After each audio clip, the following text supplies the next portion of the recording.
энэ ч одоо хуулийн асуудал юм уу? Бүрдэр жишээ нь хорлон сүйтгэх үйл ажиллагаа гэмт хэргийн асуудал юм уу?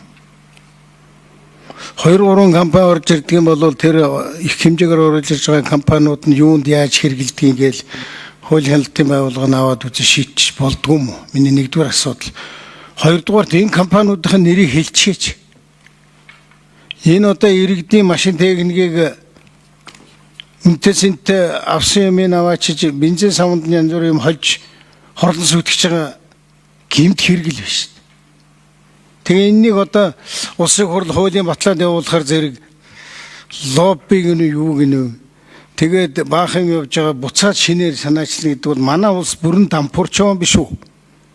Бидний нь хууль тогтоох. Одоо тэ яахан дахиад цэцмэцний гэхлээр бид нар дахиад санаачлах уу? Энэ хулгайч нартайгаа тэмцдэг юм уу? Хуултайгаа биш. Хуулийг чинь хулгай аргаар алга болгочиход байгаа юм байна шүү дээ. Би тэгж ойлголоо. Тэгэхээр энэ дээр нэг тодорхой хариулт хэлж нэр бид нар одоо их хурл бол арай дэндээ шүү. Иргэдийн машин техник нэг халдвар хийдэг машиныг аваачиж энэ хогийн бензинийг холж байгаа шахаа тэгээ зогсоочход байхад бид нар тэгэл энд эх орон бол гоё байна. Алуун тасалгааны цонхоор амьдрал сайхан харагдаж байна гэл ингээд сууцгаж хийдэг л нэг ийм л сонин юм боллоо шүү дээ. Би бол түрүүдөр жишээ нэг энэ хуулийг анх оруулж яхад нь бас ярьж ирсэн. Наач явах юм болоо гэсэн. Гэхдээ ер нь их том тэмцэлтэй хууль да. Хулгайч нартай тэмцэж байгаа. Та тэр мөрнийг нэг жоохон тодорхой хэлээд өгөөч. Нэг л их тийм гоё хууль батлуулаад хууль мөрдүүлэл яах юм яриад байх юм.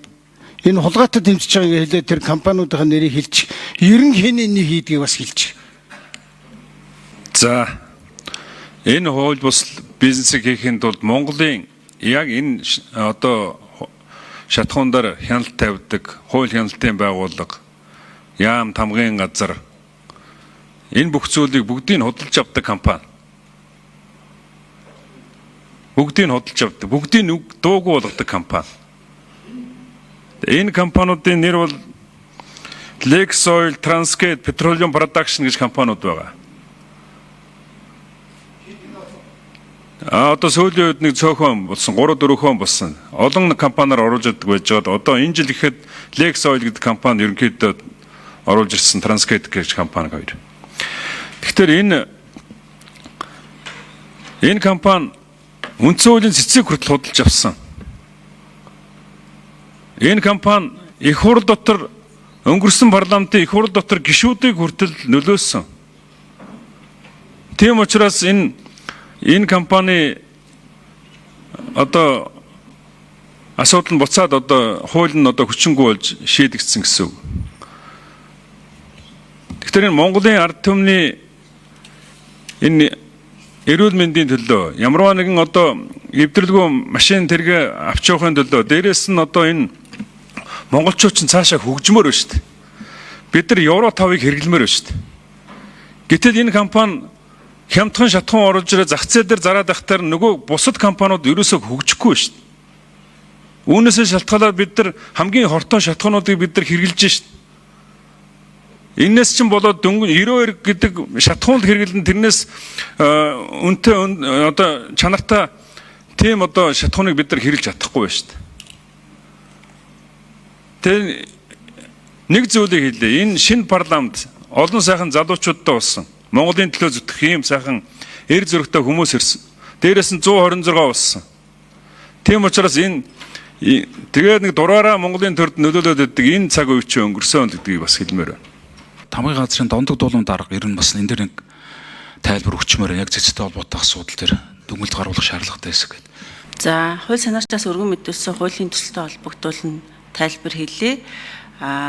Онцгой албан татварын тухай хуульд үндсэн хуулийн цэцгийн 2023 оны 4-р тогтоол дүгнэлтээр яг энэ газрын засны үйлдвэрийн дайвар бүтээгдэхүүн керосин гэдэг энэ бүтээгдэхүүн тавигдсан албан татварын хэмжээг цэц төдгөлзүүлсэн. Үүнийг их хурал 2023 оны 52 дугаар тогтоолоор хүлээн зөвшөөрсөн байгаа.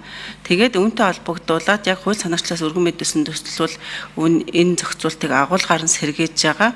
Үндсэн хуулийн цэцэд маргаан шийдвэрлэх тухай хуулийн 15 дугаар зүйлийн 3 дахь хэсэгт Хэрв их бүхий байгууллага албан тушаалтан шийдвэр гаргахдаа цэцгийн шийдвэрээр хүчингү болсон хууль улсын хурлын бусад шийдвэрийн заалтыг шууд буюу агуулгаар нь дахин сэргээвэл цэцгийн айл нэг гишүүний санаачлагаар цэц хяналтын журмаар хэн шийдвэрлэж болно гэсэн ийм зохицуулттай. Цэц хяналтын журмаар хэн шийдвэрлэнэ гэдэг нь их судлын уралдаанаар хэлцээ шууд тогтоол гаргах ийм зохицуулттай байгаа.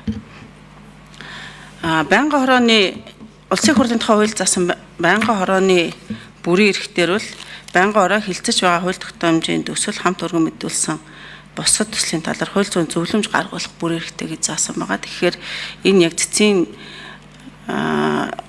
шийдвэртэй холбоотой асуудлаар хууль зүйн зөвлөмж гаргуулах ийм эрхийг байнгын хороо хэрэгжүүлэх боломжтой байна.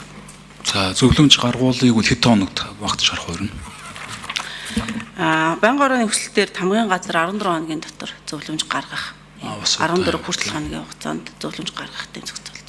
За ойлголоо. Одоо их хурлын гишүүнийгээ хууль санаачлахаар хамгийн газар ямар нэгэн нэг юм хийгээд би тэр Эрдэнтийн нөгөө овоолгын асуудлаар нэг юм ясч аваа энэ Аубакер даргалж ирсэн шүү дээ. Тэгсэн чинь энэ хараа их хурлын гишүүд бидний эрхэнд ингээд тамгын газар халдаж болохгүй байхгүй. Тамгын газараа дүнэлт гаргуулад бүр миний тогтоолыг юу гэсэн гээч энэ алтан уяг хүрэн өмчөд халдаж энэ үндсэн хөл зөрчиж чинь солиорсон. Энэ ингэж болохгүй шүү дээ. Энэ хүний саналыг хуулийнхын төслийг дэмжихүүгүй гэдгээ санал хураага шийдэж. Тэгэл болоо шүү дээ. Юу яасан энэ тамгын даргын тамгын төшмлүүд яхаараа бидний эрхэнд халдаж ийдгийг.